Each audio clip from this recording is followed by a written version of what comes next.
Soot and sort. Soot. Soot is a black powdery or flaky substance consisting largely of amorphous carbon produced by the incomplete burning of organic matter. Examples: after cleaning the fireplace, my hands were covered in soot. The old chimney was coated in layers of thick soot. Sort. Sort refers to a category of things with a shared characteristic or purpose. Examples: she sorted through the pile of papers to find the important documents. The librarian helped me sort the books by genre on the shelves. Differences.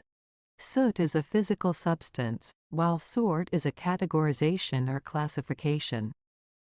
Soot is typically associated with dirt or residue from burning, while sort is related to organizing or arranging things into groups.